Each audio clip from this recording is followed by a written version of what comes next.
everybody. Welcome to the Space Tomatoes podcast. This is your host, LX460, and my co-host, Mr. Havok. Hello, Havok. Hey there, Alex. Hey, bud. So today we have another special guest. We got lots of good guests on here. From one of the chats that we have on the gaming community, a Sir Knight. Welcome. Thank you very much. How are you today? I'm doing good. It's a beautiful Sunday morning. Absolutely. Can't complain with well, actually it's afternoon by now, but whatever. Technicalities.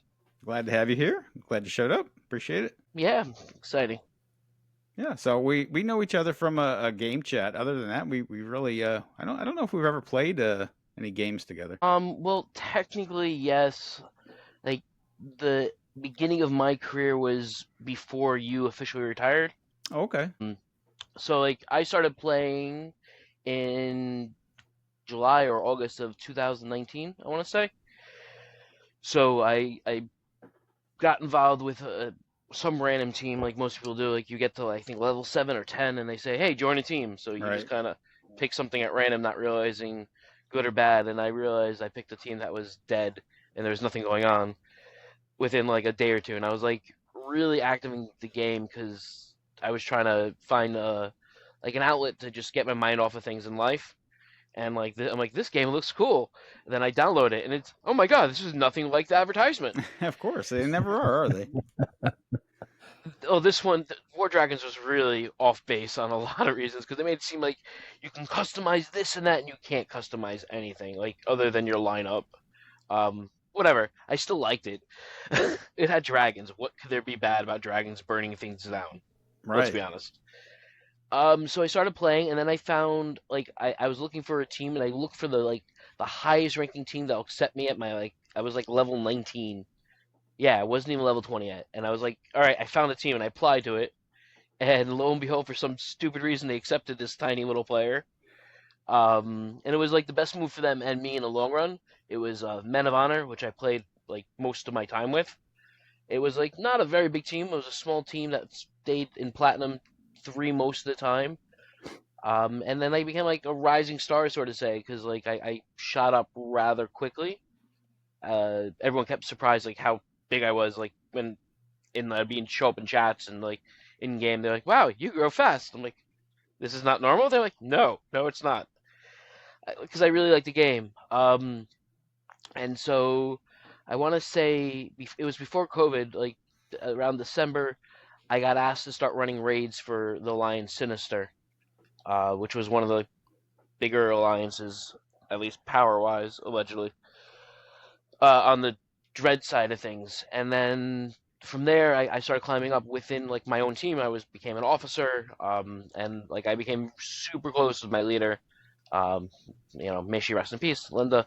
She was an awesome lady, and I kind of became like super close with her to the point like where in chats I would refer to her as Mama, and she would refer to me as son, and everyone thought we actually were, that was our real relationship.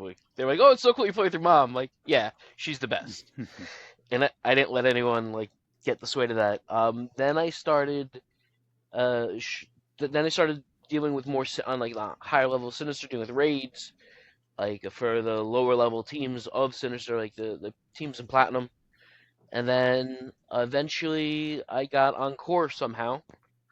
I mean, I applied, so it wasn't really a big mystery, but I kind of got, which Core is like one of the leaders that volunteer their time for some stupid reason in this game. And then Dread stepped down from the game shortly thereafter I joined Core. Like it was like a few weeks in. So that was all sorts of interesting stuff. Nice. So you started probably a lot later than a lot of people did. That you've been talking to, absolutely. Yeah. Some of these people you're talking to were like the stars of the game when I was just starting, and like I was like seeing their names on leaderboards and this and that, and I'm still playing. They're not. Right. How did you find out about it? Was it like an advertisement that caught your eye, or? I think it was. I think it was just some random advertisement. I was just looking for games, just to like get out of things in real life, just for a few minutes here and there.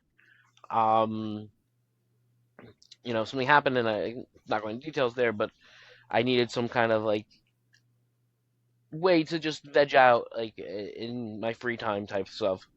I don't remember exactly if I was searching for dragon games or I found a random ad or I was playing another game and this game showed up as an ad and that game I deleted because I didn't like most. I was playing games maybe like a few days and then deleting them. This game kind of caught my attention and then I got well, like with most people, this game you get close to the people in the game itself, Right. and That's that's I think really that's how what it gets its hooks into you. yeah, Right. no, the game itself sucks. Let's be honest, it's very repetitive. Right. Um, the innovations the PG makes are really not great. They haven't come out with anything new or decent, and I don't even know how many years. Like, and even in the new dragons they make, it just rehashes of old ones. Like, it's nothing. The creativity of the game has gone downhill quite a bit since I've been playing. Mm. But it was the people on the team, and Men of Honor, that really got me into it. Like, some of them are no longer here, and then also like in my own house, like a lot of the people that taught me, took me under their wing, quote unquote. Like, they all retired at this point, and like it's just kind of like, huh? And I'm still here. I play still, mostly because of people from Men of Honor. Like, we closed the team unfortunately because I just saw like recruitment was horrible, and I couldn't keep a team going. So I merged my team with two other teams, and I stay because of the players that came with me. So you're currently still playing the game then, right? I mean, technically, I log in about like once every day or two. I mean, I try to do Okay. points and events. I probably should get points now that I'm thinking of it. This is I'm s- pretty interesting to me because if you had asked me 15 minutes ago, I would have said that Sir Knight is one of the older players in the group and has been around since I can remember, and which is weird. Like I must have like some weird mind blank for a couple of years, few years before. I got close with some people really quickly. Like, I got close with Ghost through an in-game chat originally, and then when I became part of Sinister, you were part like in that watering hole chat too, from Legacy, and so was Ghost, and like, because I was friends with Ghost. Like, our friendship grew, like when we were both leaders of different alliances, just because we like dealing with each other. When we have problems with each other alliance, usually it's easier to talk to each other since we're already friends. And then I think my friendship grew through Ghost to you too, just like being friendly with Ghost, and like it's just how like it is. Like, a lot of people, like, I don't know what level I am right now. I'm somewhere in the mid 600s, 660 something. I don't even know. But like, a lot of people who are my level or higher are playing much longer than I am. Like, I really shot up really quickly very early on. I set a very ambitious goal before a year in. I want to be at Harbinger, and I met it. I got it like a few months before I was a year into the game.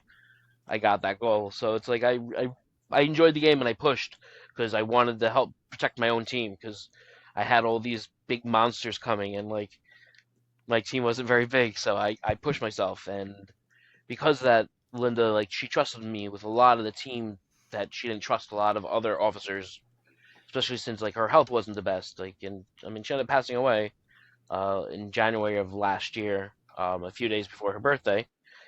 But I which was a really big tough moment for me because like I bet. she was the main reason why I kept playing.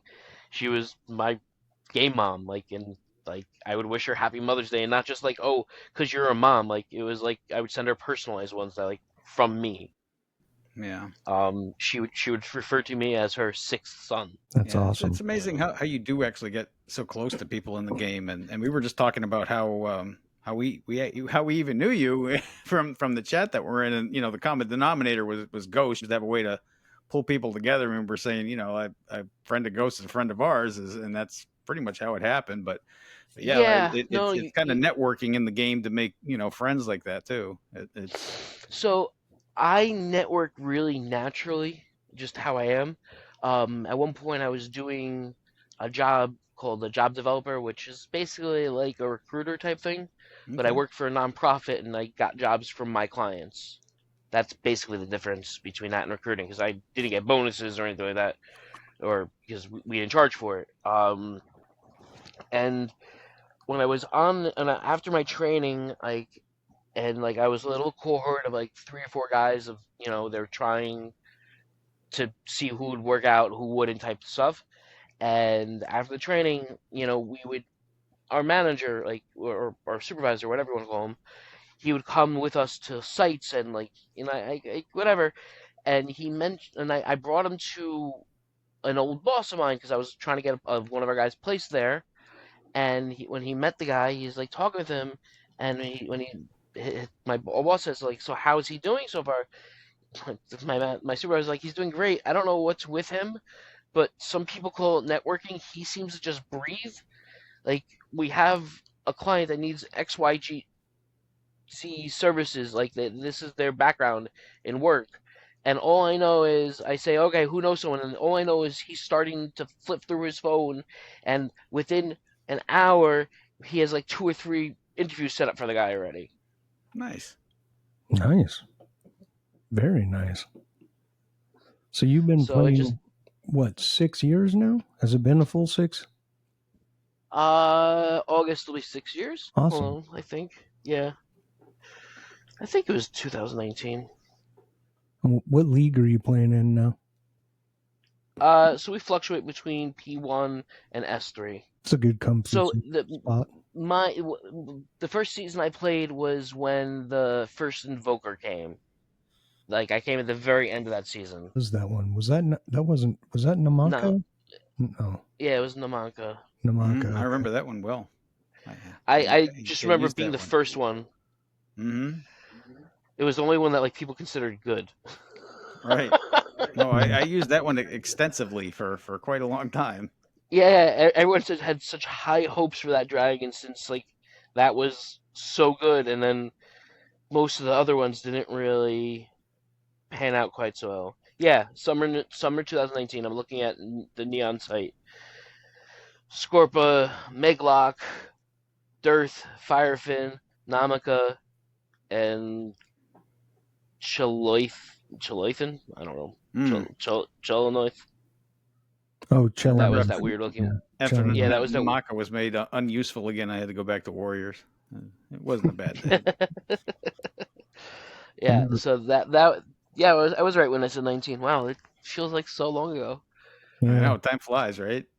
I could never find the invokers. I always hated that time between the super and waiting for your ammo to reload. I love invokers when they're a good one. There's some of them that were really, really a lot of fun to play. It's just they're not good at Atlas meta because of that gap between when you do that super shot and you're waiting for it to like recharge. Most of the time means your death because everyone knows that. And unless you had really good spells to block stuff, it was a done deal. Like there's very few that were actual, in my opinion, I would consider viable. Like in meta, like Zahak was it Zahak? Something like that. It was a lineage one, and that one was a beast until they nerfed it. And Namaka, I think, was probably one of the longest lived outside of like Howasset. Longest lived dragons in the game. I mean, Howasset still takes that place, right? You can still see a top player. Technically, if you want to be there, it's probably Hasin. Not Hasin. What's his name? Shoot, it's a old dragon. Yeah, Howasset. Howasset. That's probably the snake. I still occasionally see people. I mean, it's an old meta of like setting up the base, but it's more like showing you, hey, this dragon can still do it type stuff. Mm-hmm. Yeah. Well, and it certainly can, right? It doesn't fit the current game meta, but how we all just called it how can come in and disable a base, and you can watch like, I don't know if Ember can still do it, but my guess is if runed and geared correctly, yes. But I don't think Ember could still do it because Ember was struggling on a few tiers ago. But there's other dragons that have that same type of spell that you could just unload it on and not have any issues. Just need Death Gaze after that, and there's nothing you can do. You just sit there and watch it happen. There's literally nothing you can do. Best you can do is try to heal it in time so it doesn't kill it. In one shot, but the next shot is dead anyway. So it's but I mean, how many memes were there? how many memes were there where I set up the base for you? Why are you following the sorcerer? Yeah, exactly. Yeah, and then but the as far as like the, kind of more current meta goes, most dragons are two, seasons. Maybe you can eke a third out of it, but Namaka was like 6+ seasons where people were just, you know, Yeah, no, tanking through manga was bases. Was it that long, really? Yeah, it it was. was it was at least a year Wow. before I don't remember if it was 6 seasons, but it was definitely 3 or 4. Yeah, Like it I remember it.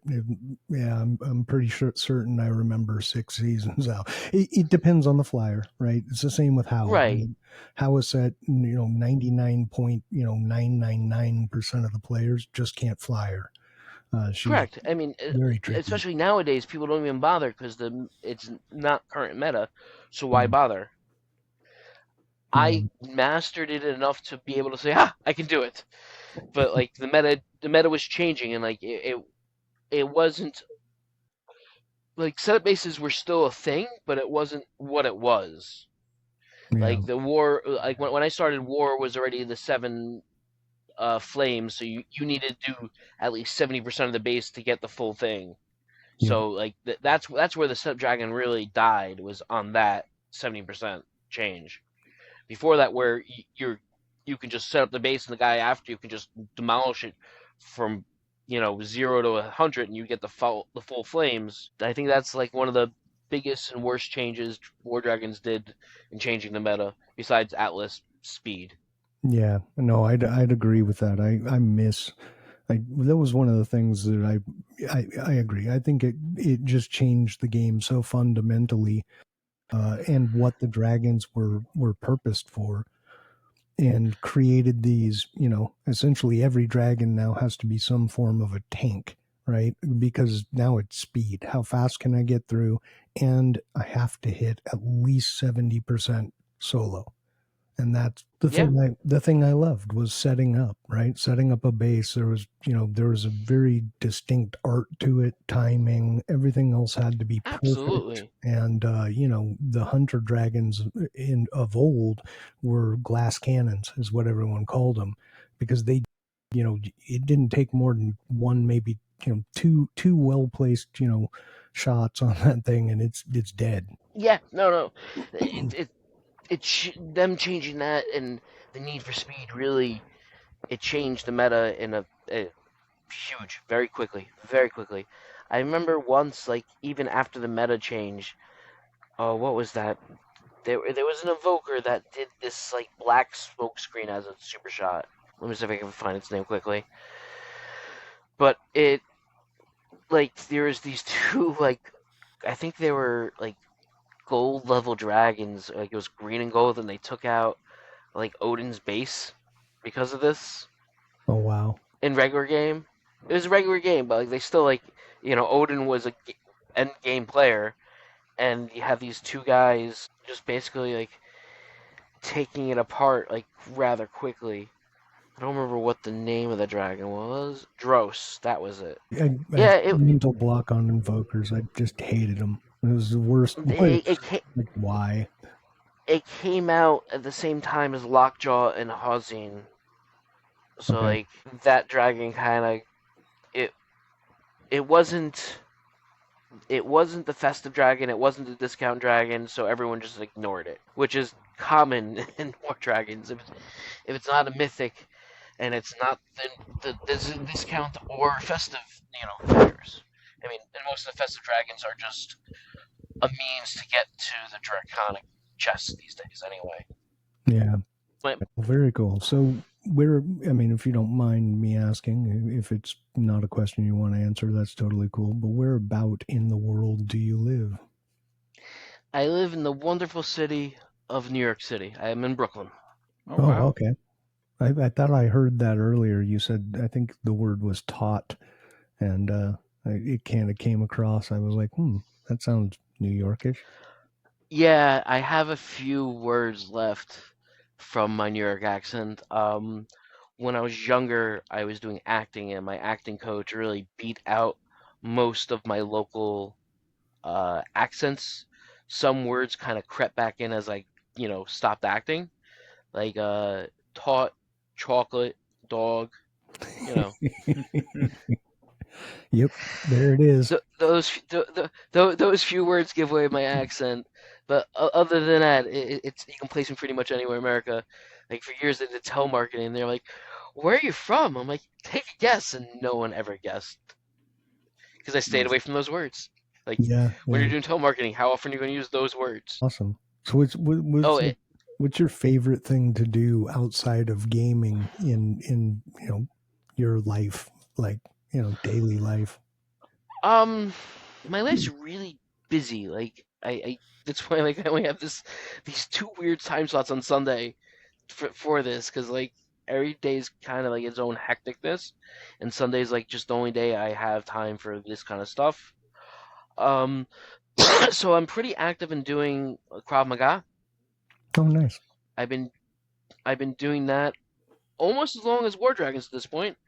Corona kind of put a huge pause on it for a while because couldn't really do anything. And from then like I got into Brazilian Jiu Jitsu a little bit. I also did Muay Thai for a little bit, then boxing, and a few other things. But like, I had a shoulder injury, and then Corona happened. So like, my coach left here, and then coach left there, and then like with Brazilian Jiu Jitsu, the place I was going moved to a location that's just not convenient to get to for me. So like, after my injury, when I got better, like and I heard they moved, like it wasn't worth it for me to go follow them because it just wasn't near like so the thing with New York City, most people like myself don't actually own cars, which is probably weird to anyone else listening to this.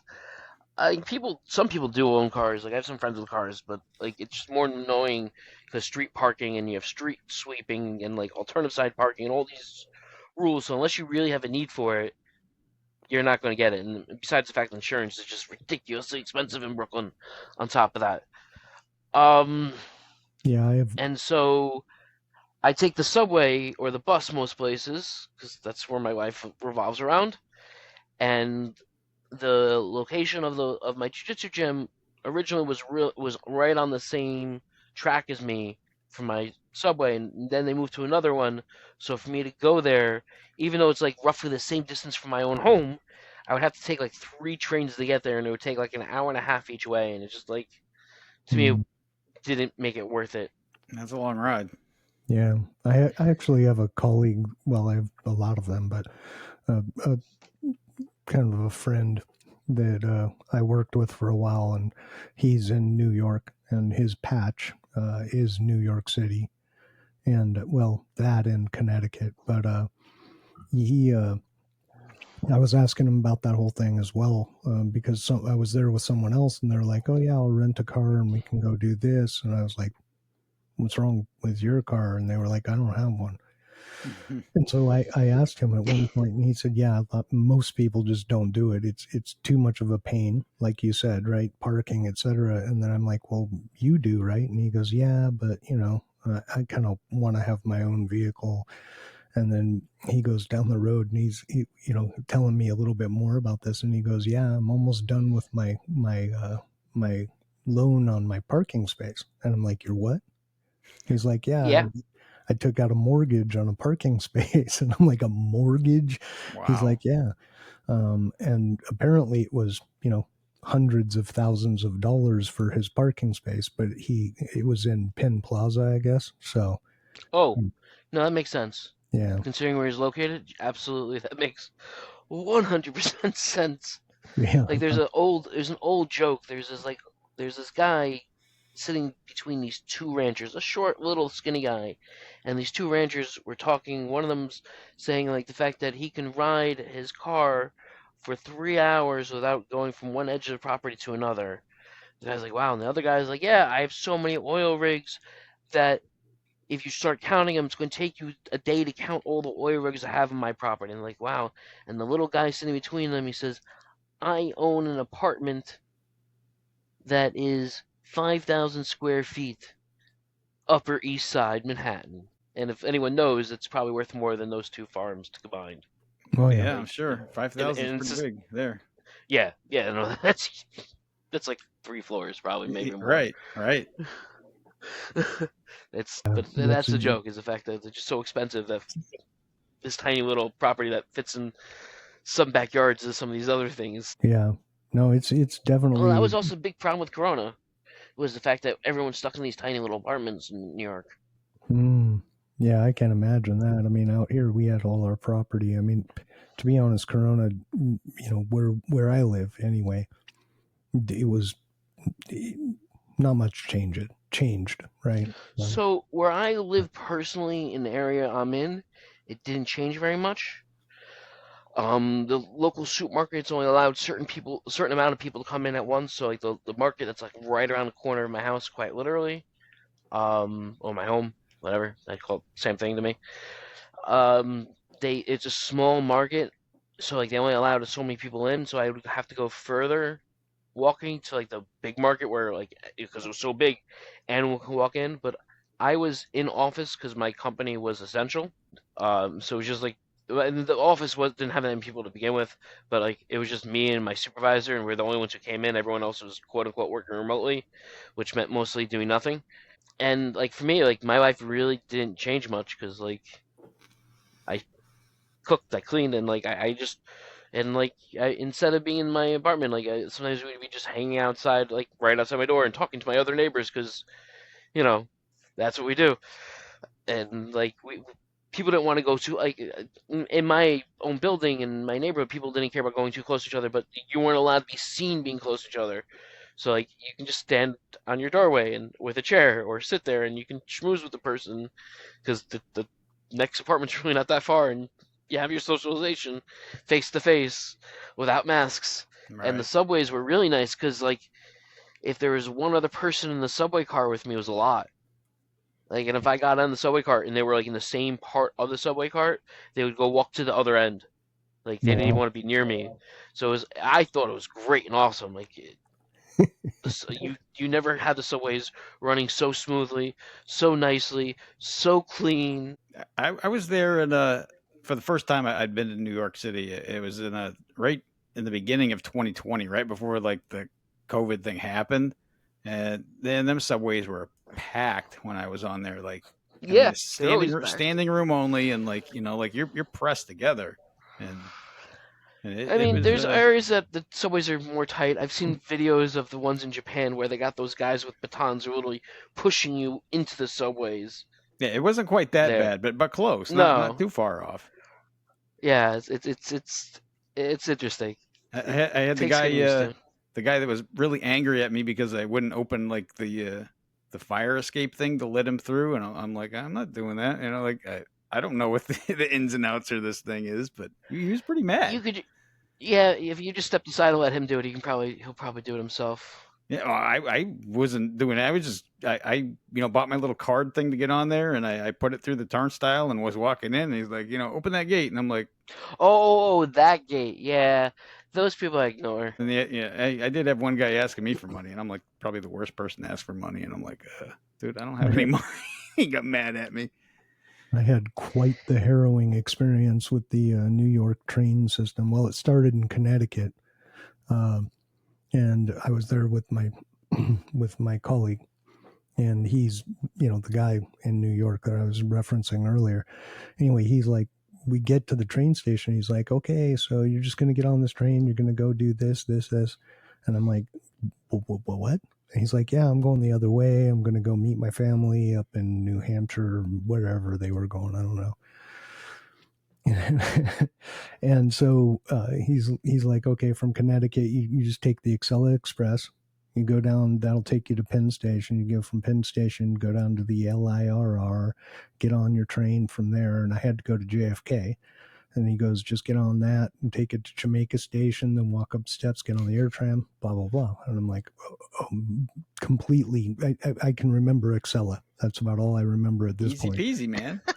Right? That's what I say. Actually, that's an easy, smooth trip. He wasn't even telling you the fact that from Penn Station, chop on the A, go up a few stops and get on the tram there, because it's all sorts of more fun. Oh, well, so he leaves and this train comes pulling up and it's not on time, and there's like, a few trains listed right in that same time range. And I go up to one of the conductor dudes on the platform. I'm like, is this the Excella Express? And he looked at me like I had two heads. And I was like, no, really, I need to go. Is this the train I get on? He just like looked at me again, turned around and started walking the other way. Doors close and the thing goes. And meanwhile, my battery on my phone at the time is like at 12% or something. I'm like, oh, I'm in so trouble. So I call up my friend and he's like, okay, just take the next train and it's going to take you into Grand Central or whatever it is. And he goes, from there, you'll be able to go down, get on the loop to Penn, and from loop to Penn, giving me all this stuff. Anyway, if it weren't for the police there, I would have been I would have missed my flight and I would have been totally lost. But I get down there and it's funny. I get there and I'm like, okay, so this place is massive. I mean, it's massive. And there's just, if you've never taken trains before, this is been 20 airports all stacked on top of each other. And that's what you're dealing with, right? And so I'm like, I'm Which lost. Grand Central you mean, or Penn? Grand Central. Penn's just really Yeah, Grand long Central's. to me. Yeah, no, Grand Central is like a thing on itself. Yeah, There's so many levels and so many areas to it. Like, exactly. I Exactly. hate going to Grand Central Well, I for didn't. anything. He tried to get it, so I didn't go there, but I ended up there. Yeah, no, So I no. asked one of the cops. I'm like, okay, so where do I go? I need to go to Penn Station. He's like, oh, you just go right down here, and you'll be fine. Just get on the train down there. So I go down, and a train goes by. I'm standing on the tracks, and goes by on the right side, going forward. And I'm like, okay, it stopped, and I wasn't sure, right? Because there's two sides. And then like a few minutes later, the train comes in this way, and it's going that way. What do I do? I run back up, find another cop. I'm like, guy told me to go down here, and he goes, oh, it's a loop. So the train will go this way, and then it'll come back around. And it'll come this way, and then it'll go back around. So got on that, got to Long Island, or got to Penn, and then went down to the Long Island Railroad, and I think that's what it is, LARR, Yeah, and the it's just lure. this long hallway of just all these tracks all the way along the way. So finally found where I needed to go, and with some help, but I asked another officer, I'm like, okay, so what do I do from here? And he goes, okay, and you're going to go down here. This is where you're going to want to be. Great directions, by the way, very helpful. And he says, no matter what you do when you get off at Jamaica Station, do not walk down any stairs. He goes, if you're not walking upstairs, you're going the wrong way. And he goes, so just stay going upstairs. And I completely confused about why why is this such a big deal on the stairs? Do not, I mean, very, very, very adamant. Do not go down the stairs.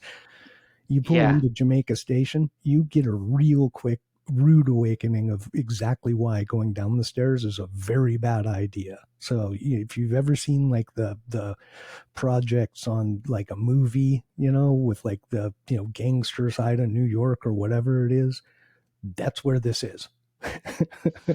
Jamaica's not that bad. There's worse train stations. Oh, I'm sure. Well, not the train station. He was saying don't go off the platform down. No, I'm saying there's worse train stations to get off the platform at.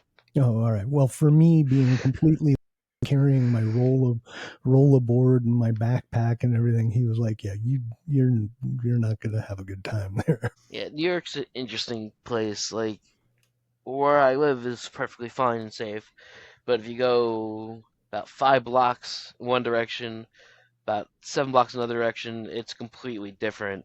Completely different. Yeah, And it's just funny, like I was talking to a coworker that just moved to New York, and like I was explaining my area, and like they're like, "Why is it so different? Like, is there a wall?" I'm like, "No, there's no wall." They're like, "Why don't those people cross over and get problems where you live then?" I'm like, you know what?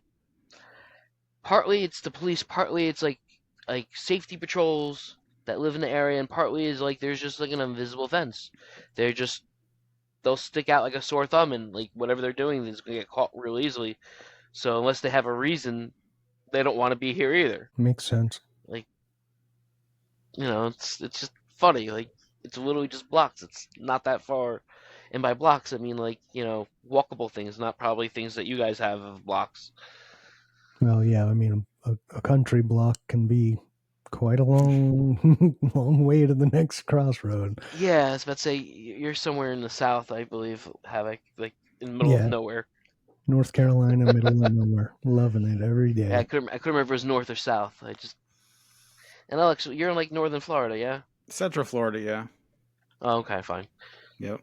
fine. Still Yeah. away from southern Florida where it's busy. Oh, it's way too hot down there. Yeah, I have family down there, and I hate visiting them in the summer. What is it like? Havok's laughing. He's like, "Man, it's hot where you are. What are you talking about?" Right? It's like 3 degrees warmer down south or something. I don't It know. is. It's also more humid down south. Mm. Hmm. That makes a big difference in Florida. That humidity in like the Miami area versus like Central Florida, night and day. Yeah, I but mean, I live in New York City where it's humid, but Florida's a wonderful place from about October to March. Is air conditioning pretty widespread now? Do most people have air conditioning in New York now? yeah, yeah. I Okay. mean, if especially in the city, the summers are brutal. Like Yeah. we I mean, it's not as hot as Florida, but we do get our 90 plus days and 90% humidity. Because I mean, take a look at a map. We're surrounded by water. It's If you very guys, easy to forget, but yeah, and we are surrounded by water. a lot of New York, especially from my understanding anyway, like Brooklyn and those types of areas where what do they call them, brownstone or whatever, but the Yeah, building essentially, I think a lot of has happened probably in the last 20 years on air conditioning with mini splits. Before that, Mm-hmm. there's less no. time than 20 years. The Oh, mini really? splits have really dominated. I'd say less than 10 years. Okay, They yeah, because started about 20 years ago, but like really where they took off and like you'll see them in like everyone's homes would be like 10 years or less is where they really just like boomed. yeah, Before that, people were just using window units a lot of times. exactly, and that's what I was going to say. There's no way you can go in there, and it's all stone infrastructure, so you can't like add in ducting and stuff like that. And Right. space is a seriously real commodity. Now you It's just not have to just drill a that, couple like holes and you're good. yeah, but it's not just the stone. Even the newer buildings that got built like in the 80s, which were not stone, like they're just the apartment buildings. It just the infrastructure wasn't put in for it, Mm, and to start building it after the fact, like the brownstone, some of those were built ridiculously long ago. Like AC wasn't even a thought. Like some right. of those places, plumbing wasn't a thought when they first built some of them. Still got an outhouse, huh? No, but I mean, they probably did one point, but I'm joking a little bit. I Yeah. mean, I didn't grow up in the city. I grew up in the suburbs, like of New York City in Long Island. Like, so it's like it was a very big culture shock to move to the city and like have no space and your neighbors like your walls are touching each other quite literally. Like the attached buildings and semi-attached if you're lucky. It's a little bit weird growing up That's pretty one cool. way. Maybe you can answer. So when I went to the city, the thing I noticed first of all is there's scaffolds everywhere. I'm like, what is the deal with the scaffolds? They're like Well, nonstop, we like the look. It's artwork. right? No, so very often the outside of buildings need renovations of one reason or another. And so that's where the scaffolding comes in. Like it could be windows being installed, and you have to do parts installation inside and outside the building, or it could be just the outside exterior of the wall, um, which is like the ephes it's called, and some newer buildings instead of brickwork it's stucco work, so you have to rework that, and even the older buildings which is real stone, over time things go on it and they have to like do renovations of it, and these buildings are big. Yeah, they are very big. like, I really can't describe it because I've never been anywhere in the world that have so many big buildings that are this close to each other all the time. And I mean, the scaffolding sometimes is nice because like when it's raining, you have something to duck under. Yep. Mm-hmm. Yeah. And it rains like when it rains hard, it rains really hard here. Like at least I mean not compared to some other areas, but like just for us, you're getting drenched. Oh yeah. Yeah. So you haven't ever been to like Sao Paulo, Brazil, or Mexico City? No, Mexico. I was only in like resort areas for work purposes. Yeah. Um, Those Cabo, Tijuana. those cities give you, like, I always thought the same thing. My first time in New York, I was just like, wow. And my mind really couldn't comprehend that there was something bigger than that, like there's more city than this. This is huge, I mean, literally as far as you could see, it's just buildings. And then, boom, I was in Mexico City, and it was just, I'm sitting there on like the 27th floor of this building, and as far as I can see from that high up, there is nothing but just towering buildings. And then the same thing in Sao Paulo, just as far as you can see. It's just, it's So mind boggling. what people also don't realize about New York City is each borough is its own thing and has a very, very different feel to it. Manhattan, which is like the king of skyscrapers, even though Brooklyn we do have our fair share of them, but nothing beats Manhattan for us. It's confined to an island. Yep. Like people don't really you can't expand more because it's an island, and if it wasn't on an island, Manhattan would probably be the size of those two other cities easily.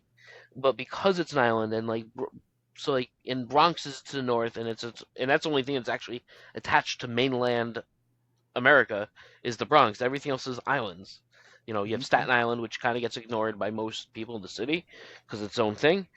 And then Brooklyn and Queens are on the physical Long Island on the west end of it.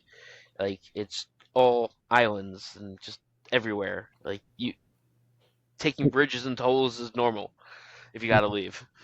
It is pretty cool to see. Last time I was there, it's been a few years now. And I know that there was one for Staten Island, I think it was, but like you said, nobody really pays attention or goes there. So, but it seems like they put more trams in, like large capacity trams, like from across the river, etc. Yeah, there is some stuff. I don't really know too much about like the transport between Staten Island and the rest of us because I only go there usually because it's a drive through to get through Jersey and the rest of the world. Right. Um, so that's like most New Yorkers, like by New Yorkers I mean people from New York City area.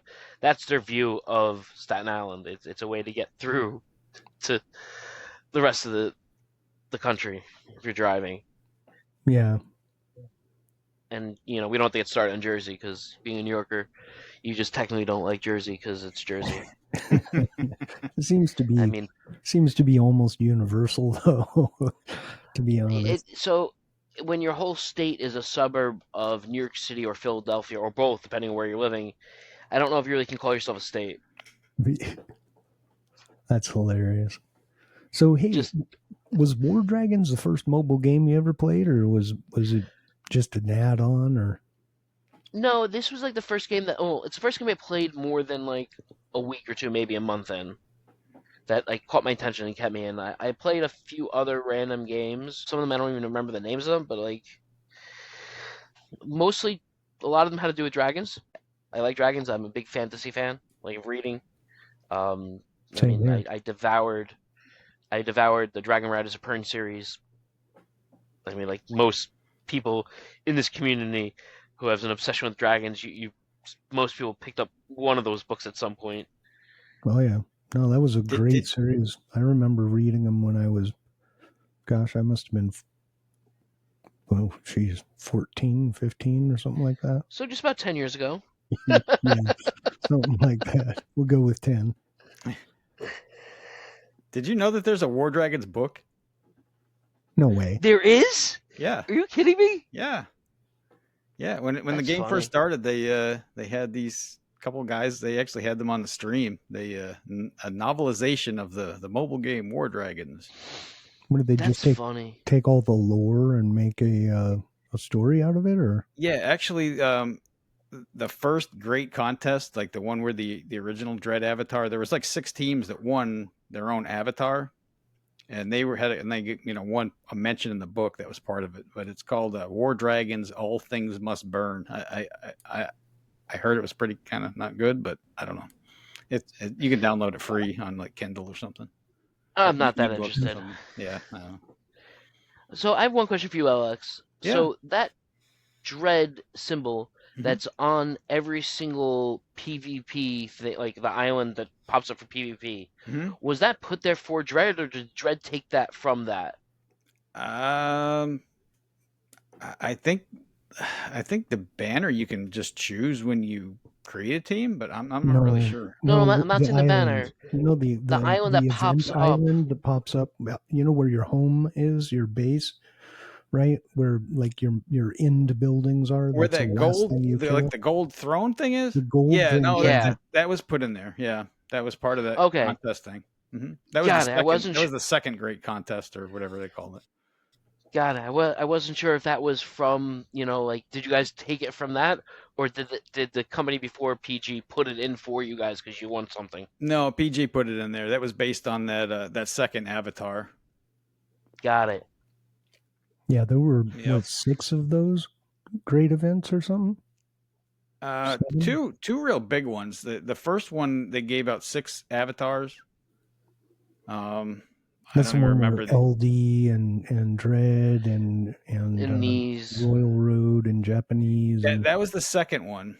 yeah. That was the Okay. second one. The first one, I think EQ got one. I mean, besides Dread, EQ got one. Lethal Ascent or Ancients Ascent. There's I Ancients don't know. Ascent. I don't Yeah. remember them all.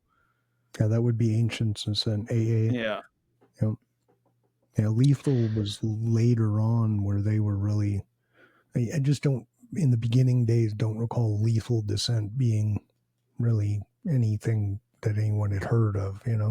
But they Right. came up pretty quick and came up pretty hard. Yeah. No, I like those avatars. I mean, that was part of the appeal of Yeah, no, the joining one of avatars the at one things. point were really good. Yeah, that Dread avatar, man, that thing is just amazing. That Yeah. I used to just like look at it. I'm like choose a player and look. I'm like, oh, I want that. And it was just intimidating to see, like, when a player came up and you saw that avatar from them. Yeah, To be honest, like, even if they weren't on Dread at the time, you still looked at it and went, yeah, you got that from being there and from winning that contest. So this is not yeah, a joke. no.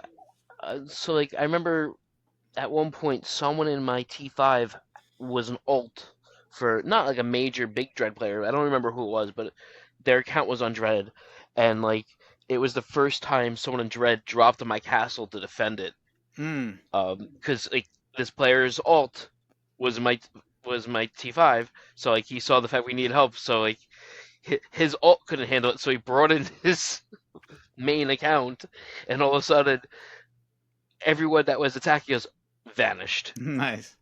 Yeah. Like it wasn't. He didn't have time to attack them all. They just saw Dread there, and like I thought they felt like there'd be more coming because they saw more, of those lines coming in. But it was just people from my own house coming to help us. All right. Yeah, that's It was funny. the reality of the situation, and just very close parallel to our real world. Don't touch the people with nukes. Yeah. It's even though I feel that there's probably bigger bombs and worse things than nukes these days. Yeah. But the analogy's the same. Don't mess with people with bigger guns than you. There you go. And that is why I like to be friends with Havok. Yeah. What do you don't have nothing to worry about in New York. The guns aren't allowed there, right? So you don't have to worry about that. No, that's not true at all. It's just very hard to legally have one, but it's not Chicago where it is illegal. Like, if you go to my neighborhood, you'll see plenty of stores that have signs that says that there is legal concealed carry on premises. Okay. You'll even see it in front of some homes too. It's harder to get here than a lot of other places, Right. but it's not impossible. Right. Yeah, it's not very permissive. Yeah, it's. I mean, it's different. I than go it with is some here. friends I go with some friends that I don't own one myself because I just don't feel it's worth the headaches getting it. But I go with friends of mine who go to shooting ranges, and because they have their permit, I can shoot with them. So I go regularly, like probably not regularly for your guys' standards, but for me, I go like every month or two. I go to range and shoot handguns with them. It's fun. Very cool. So, plan for the rest of your day? After this, I have some errands to run and laundry to do and all that fun stuff. and I usually like I'm in an MBA program, so usually Sundays is the day I do all my textbook reading. But this summer I'm not taking any classes because they didn't offer anything that I can take that I need. So I have a little bit more time today, but later tonight I will be doing my Krav Maga. Havok's at that age; he's probably thinking about a nap. I don't nap well, but yeah, maybe. I've been going through this weird thing. I've always had kind of insomnia, and now I have kind of like some weird thing going on where I'm tired very early, but I get up extremely early, right? Like I think it's called being old. Maybe it could be. But normally, like for me, about 7 hours is about the max. Sometimes I'll hit 8 hours, but not normally. So somewhere between 6 and 7 hours is pretty normal for me. So I've been waking up at like 5:30 in the morning, and getting tired around 10:30 or something. So that's late, man. You make fun of me because I'm on chicken time. I get up when the chickens get up, and I go to bed when the chickens go to bed. Yeah, I'm different than both of you. I'm usually up way too late and getting up way too early for the amount of sleep I'm getting. yeah, that's been me my whole life. Literally, I would be up till 3:30, 4 in the morning, and then get up at 7:38, and that's it. I'm usually up between 6:30 and 7. Yeah, for me it just changed, and I don't know why, and it's weird. But hey, all right, I'll take it, I guess. Well, you'll figure it Yeah, out. I have some things I can do before work that I have to do each day. So I take care of that, and then I go to work and just. But I aim for bed o'clock to be at bed by like 11. I'd say of 7 days a week, I probably hit it maybe half a day. Nice. Yeah. So you're still playing on this new I call team? myself semi-retired, because I don't play very much compared, like especially in my, when I was playing far more. Sinister doesn't really need much attention, so even though I'm still on core, I'm probably by far the longest serving member ever of core at this point. Um, there's not much going on in the alliances, like other than friendly fire occasionally, and I'm personally of like who gives a crap unless they did something really a lot, and I'm like, can you just go talk to them and tell them, hey, go look it up? But sometimes they want gold, and so it's mostly that more than anything else with mega alliances. They're pretty much dead in my opinion. Yeah, no, they really are. I remember SF used to be one of the places that was like, oh my gosh, again, friendly fire. It's like, what did you lose? Oh, 4,000 troops. It's like, really? You're here in like the big chat telling people they need to compensate over 4,000 troops, and maybe just let it go and be like, all right, I got some glory, they got some glory, and life moves on. It was just annoying if some team came up and bubbled you for no reason, and they shouldn't. Well, yeah, no, Just because, obviously that's a different different case, right? But I mean, we got a lot of the oh, they attacked my prim and took 4,000 or 6,000 troops. yeah, no, that was a lot of it. I couldn't stand that. But where my strengths were with dealing with core was really reaching out to other alliances because when I was a core, we had some rough personalities. No. That yeah, believe it or not, like they really cared about Sinister and they put Sinister first above anything else. So they kind of like nicked everyone else here and there, and I usually tried to smooth things out because I'm pretty much a people person, and I'm pretty good at dealing with different personalities and smoothing things out. So like my always tactic was like when negotiations were going south with another alliance, I'd be like, well, you can talk to me or you can talk to, and I'd make a list of the people they can talk to, and usually 9 out of 10 times they chose to stay with me. Yeah. Yeah. Hopefully you didn't have to deal with my shenanigans too often. Flail was who I dealt with, or Ghost with Legacy back in the day. Like Flail, I don't know if she's still playing or not, but she was awesome. Yeah, no, she was awesome, and yeah, no, I just I would get in the other area, and I guess maybe I rub people wrong sometimes, and then the other case is I just really I'm not going to like I guess I don't really care who you are. Everyone deserves a bit of respect, and if you're not willing to give that, I don't really care Sure. who you are, what team you're on, what anything, and so No, back when you were on your Legacy Advisors, Sinister and Legacy were pretty good with each other. yeah, we were for the most part. There We was were we there was times where things got a little rough, but we coordinated well. We worked well together. When we did cross the line stuff, it usually worked out pretty well. Oh yeah, no. Overall, it worked really well. This was more individual personality stuff usually. Right? No. I we don't have to name names, but I can probably make a list of within Mhm. seconds. Yeah, exactly. There's everyone. Yeah, you know the people. That's it right there, right on the nose. Yeah, man. Yeah, no. I'm not trying to badmouth or talk bad or smack. 'Cause one, they're No, not we here to don't. defend themselves. Yeah, But we don't. We there, don't. there were some heated moments for sure because people cared about their certain things and they put their priorities and really ignored anything that wasn't them or Yeah, what they were trying to accomplish. Which, when I put that in perspective and tried talking to them, I got more accomplished because I realized that they're not a bad person. And I don't mean by bad person, I mean like they're not purposely trying to be jerks to the teams I represent. They just have a goal that's different than mine, and when there's a conflicting goal, you're going to have this eruption when people care a lot about a stupid pixel castle, yep, and absolutely. that's what really baffled my mind when I put that in perspective to me mentally. Like, these are pixels that you're arguing about, like, and we're adults, allegedly. That's awesome that you could see it from the other side like that. I don't always have that skill. I was never utilized in the diplomatic purposes for some reason. Well, because no offense, when you're on Dread, you didn't really need diplomacy. Yeah, no, they did. They just I was Actually, just never part of that. Dredd was probably more mired No, in I know. diplomacy than That anyone. that was my point. Was the fact that when you're on Dread, the King Dread did all the diplomacy. Yeah, Like yeah. that was my point. It wasn't that the team didn't need it.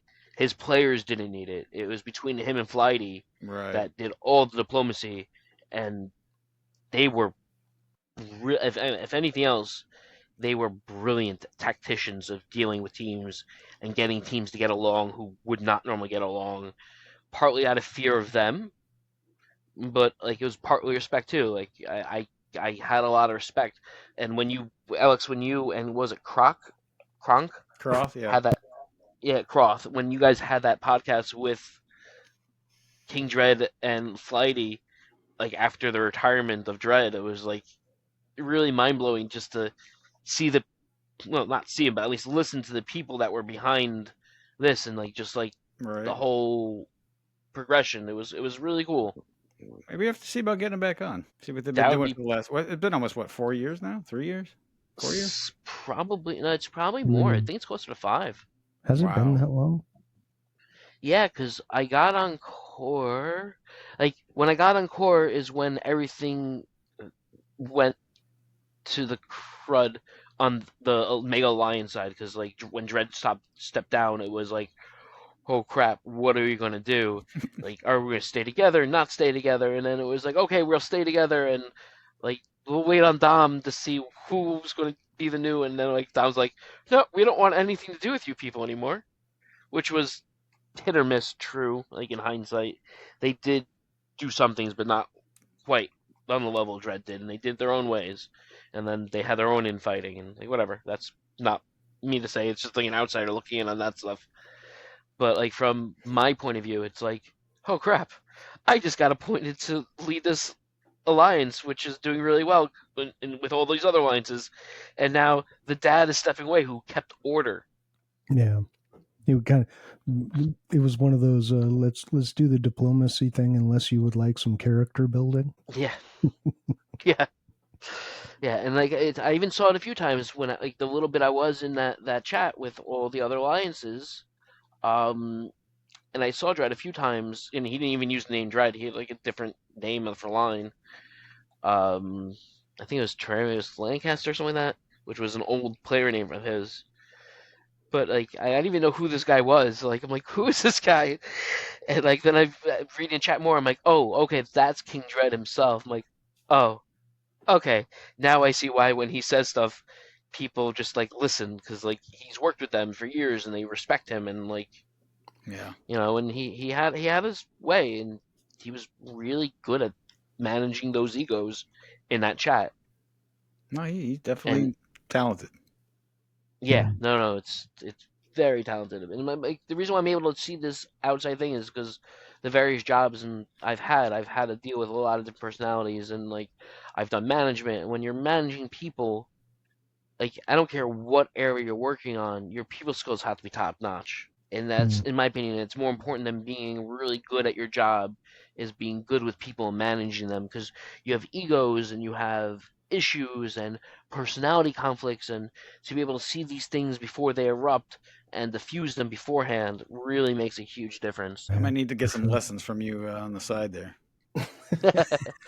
It's also like it comes back into like I've mentioned a few times, Krav Maga, like it's an Israeli martial art that's was originally designed for the military and it's gone to like the civilian world and it's not the same. Like civilian and military like attack styles very different because we have laws of self-defense that you don't want to cross and in the military you don't have these things. Like if you disable the guy by breaking his arm, no big deal because who's going to yell at you? Whereas in the street, you don't have that ability.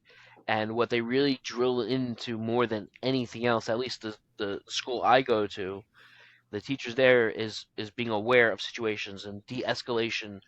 And like, yes, we do train hard, like when it comes to the combat and the defenses and chokes and bear hugs and all those things, weapons bits coming at you.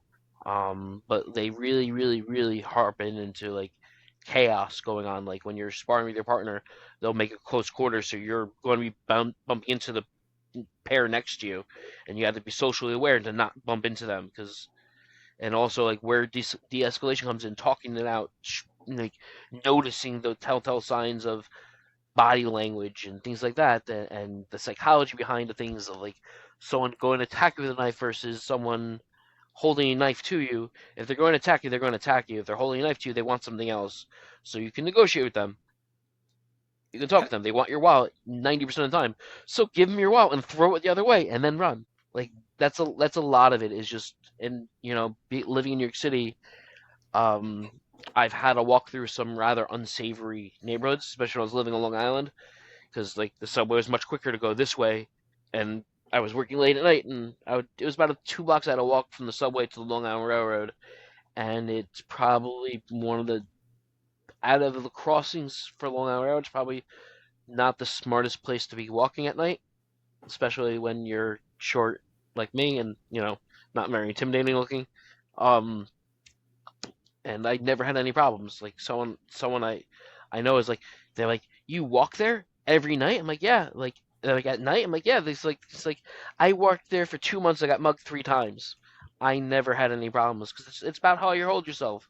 It's Right. watching what's around you, being aware that this guy's coming up to you, and you look him in the eyes, and they when they notice that they're not interested in hard targets, they're looking for easy targets. And it's the Yeah. same thing with online games. Like they're behind a keyboard, but you can still see, you don't have body language, but you can see in the language, and you can see when they start getting aggressive. And because they're behind their keyboard and screen, they're probably more willing to amp things up quicker than they would in a conversation in person. Oh, without I, question. I mean, like I've the bullying, the intimidation I've seen like through these pixels is mind blowing to me that people can behave like that.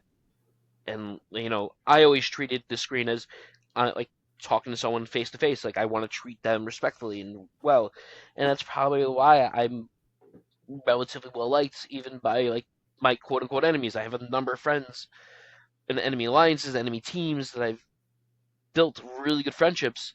We don't talk about the game at all, but it's come in handy too. Like the current meta War Dragons is more on a personal level than it is on any alliance level.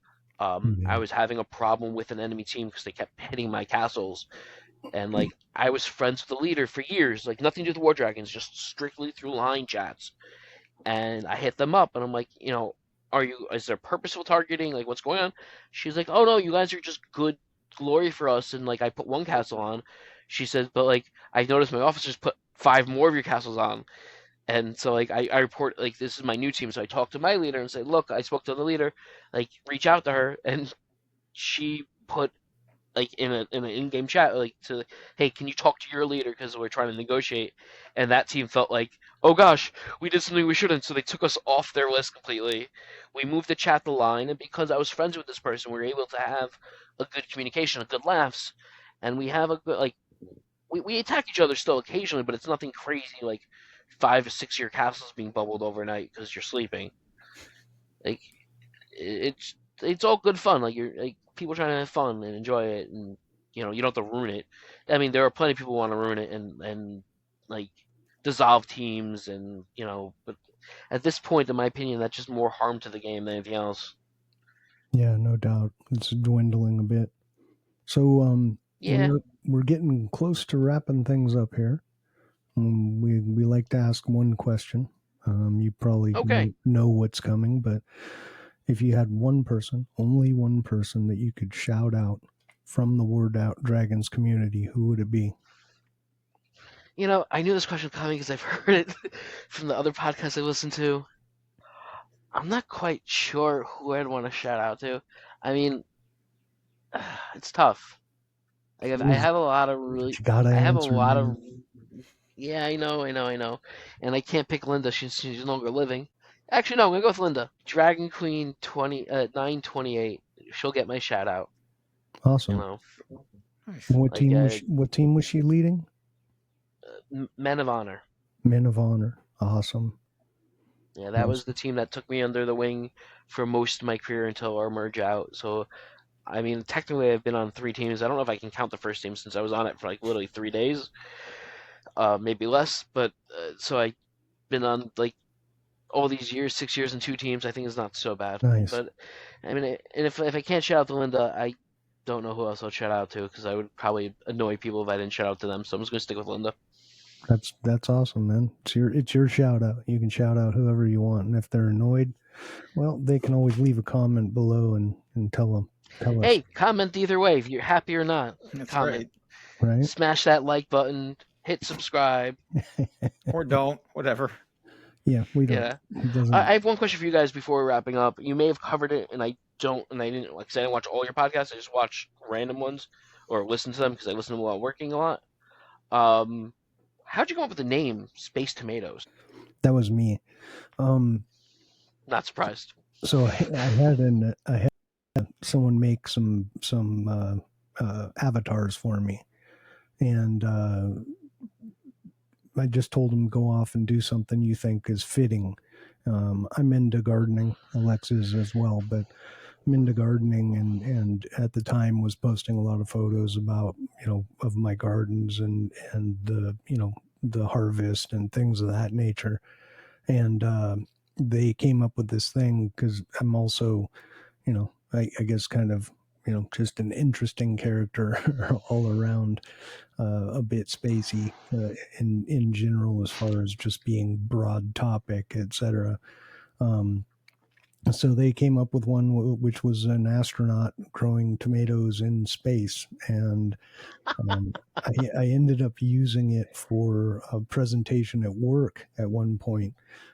Basically saying, go do the impossible, grow your tomatoes in space. And so when thinking about a name, I don't think either LX or I wanted this to be exclusively War Dragons, right? And I was trying to think of something, what speaks to broad, generalized, just random weirdness, right? Whatever comes across. And it just came to mind. Space Tomatoes. It rolls off the tongue. It's easy to say, and I already had a kind of a graphic image for like a logo. There you go. I was just curious where it came from. Like, it just seems so random and very you. Yeah. And instead of space, you can go with eclectic. It makes it sound fancier. There you go. Yeah, so that's the story behind that, and it I don't know, I like it. It fits, I guess. So, and I it's didn't It's even it's know a, funny, all you guys. that stuff. it's a really good It's question. it's funny that you guys like don't want to make this war dragon, but it seems like all your friends are war dragons. You keep bringing on. Well, So Well, far, it's what you know. I we mean, will be having some guests that are not part of and never have been part of the War Dragons community. I think one of oh, that's them, exciting. yeah, and I think one of them for sure just has never done any mobile gaming. So we plan on branching it out, getting into all kinds of different stuff. And, I'm sure some people will like it, others won't. And, it'll be what it is, right? And just, So I used to give talks like in front of large crowds of people, and I always opened up with jokes because like lightens the crowd, lightens the mood, and makes people engaged when there's something interaction between the two. But before I started my jokes, I always start with a line, the fact that I'm sorry to tell you that I'm going to say a lot of corny jokes, and you can laugh, you cannot laugh. It's not going to encourage me or discourage me from making jokes, because the jokes are to entertain me, because you guys are boring to look at. yeah, And usually I got chuckles and like nods, and then they realize all these corny things I'm saying that are jokes, and like I'm not being serious, and they would laugh with me. So it's like it gave them the oomph to like, hey, yes, you can laugh where you may think it's inappropriate. It's fine. I'm a big fan of it. Like at my grandfather's funeral, my family were cracking jokes, and like everyone who was in the family felt really uncomfortable I bet. because we're at a graveside and there's jokes being cracked. And so when that was my mom's side, when my father's side parents passed away, we didn't make any jokes at the burial or the funeral itself, but afterwards, like when we went back to the house, because we my culture, we don't like mourn before. It's more after the burial. We bury rather quickly. So like a wake is usually before the burial. We do it after, and like when as soon as the last person left the house, that wasn't family, the jokes just went flying. that's awesome. Funny moments from my grandparents, like because they died in a car accident, so Oh, they got man. buried together quickly. But like it was just jokes were flying from like from my uncles and my brothers and like everything. It was just rather entertaining to hear that, but we had the decency to wait for people to leave so they can actually mourn the way they want to mourn versus our way, which is through laughter. And so inappropriate times for jokes and laughter is common in my family. That's awesome. That is awesome. All right. Well, I think we're pretty much done with this episode. I appreciate you coming on. As Sir Knight had mentioned, if you like us, give us a thumbs up. If you didn't, give us a thumbs down. Either way, leave a comment, be interactive. We'd love to hear what you think. If you have ideas, give us a shout in the comments and show us what your ideas are. Maybe we can get people on. If you've got ideas for guests, let us know about that. Click the Or if you subscribe want me to come button. back, Yeah. Click the subscribe button if you can. It does help out, but again, I don't really care. So do what you want. And for all things, most importantly, wherever you are, whenever you're listening to this, have an amazing day. Thank you so much for watching. We really appreciate your time All or right, listening. or listening. right, or listening. I mean, you could spend But your if time not, doing a million other things. I really do appreciate you taking the time to be here. and with the attitude of this podcast, if not, that's fine too. That's fine too.